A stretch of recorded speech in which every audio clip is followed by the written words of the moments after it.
आज आमचे वरिष्ठ आयुक्त साहेबांच्या आदेशाने आम्ही रिक्षा युनियन, टेम्पो असोसिएशन असेल किंवा व्यापारी असोसिएशन असेल यांची एक संयुक्त मीटिंग घेतली आणि त्या मीटिंगमध्ये शहरात जी वाहतूक समस्या आहे दूर करण्यासाठी विविध गोष्टींवर आम्ही चर्चा केली.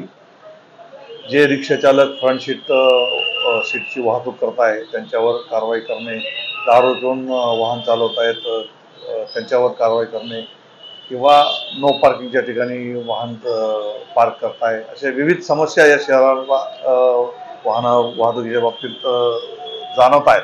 तर त्या बाबतीत काही उपाययोजना करता येतील का याच्यासाठी ही मीटिंग घेतली होती. तर त्याच्यामध्ये आम्ही नवीन रिक्षा स्टँड उघडण्याबाबत त्यांनी मागणी केलेली आहे. त्या संदर्भात RTOला आम्ही पत्र देणार आहोत. त्याचप्रमाणे काही बरेचसे जे व्यापारी मंडळी आहेत दुकानाच्या बाहेर सामान ठेवतात, त्यांना सुद्धा आम्ही या माध्यमातून आवाहन करतो की त्यांनी आपलं सामान जे आहे ते दुकानाच्या बाहेरपर्यंत ठेवू नये, जेणेकरून वाहतुकीला अडथळा होईल. तसेच 2 व्हीलर असेल किंवा मोठ्या 4 व्हीलर असतील, कार असतील, यासुद्धा पार्क करताना ज्या ठिकाणी योग्य पार्किंग आहे, वाहतुकीला अडथळा होणार नाही अशा पद्धतीनंच पार्क करावं. प्रत्येकाने जर छोटे मोठे जे नियम आहेत वाहतुकीचे पाळले तर बऱ्याच अंशी आपण वाहतुकीच्या समस्येतून मार्ग काढू शकतो. त्याच्यासाठी सर्वांनी सहकार्य करावं हेच मी आवाहन या निमित्तानं सर्व उल्हासनगरवासियांना करेन.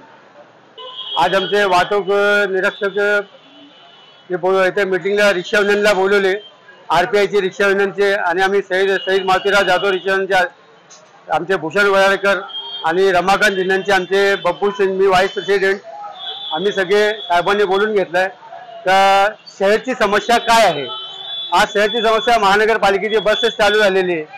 व्यापारी लोकांनी काय सहकार्य करत नाही. इकडं उल्हासनगरला जिथे बघा तिथे ट्रॉफिक असते. एक बस गेली की त्या बसच्या मागे पूर्ण 1-1.5 किलोमीटर लांब लाईन लागलेली असते. तर साहेबांनी आम्हाला बोलून सांगितलंय तर तुम्ही रिक्षा युनियन आणि व्यापारी संघटने सगळ्यांनी सहकार्य करा तर बाबा इथे उल्हासनगर कमीत कमी ट्रॅफिक व्हावा.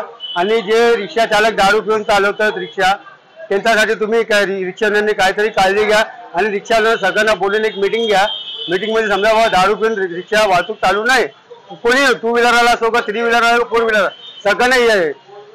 म्हणून आज जी मीटिंग झाली त्यासाठी साहेबांनी सगळं सहकार्य करणार. व्यापारी असोसिएशनला पण बोलून घेतला. तिन्ही रिक्षा आमचे आलेले तिकडे. तर साहेबांनी जे डिसिजन काढला होता, आमचे नाना आव्हाड आहेत, नाना आव्हाडने पण जे बोलले की आम्ही महानगरपालिकेला विनंती करू, कारण का जे व्यापारी लोक आहेत, व्यापारीच्या समोर जे हातगाड्या लागतात त्यांच्याकडे रोज महानगरपालिकेचे 40-40 रुपये काही घेतात, त्याच्यासाठी पण विषय काढला गेला. आता वाहतूक निरीक्षक आमचे बोलले तर आम्ही महानगरपालिकेला एक लेटर पाठवू, बघू हे काय आहे. म्हणजे P2 P1 मध्ये रोजच्या गाड्या लागल्या पाहिजे असं पण त्यांनी सांगितलं आम्हाला. एवढं बनवून धन्यवाद. जय हिंद, जय महाराष्ट्र.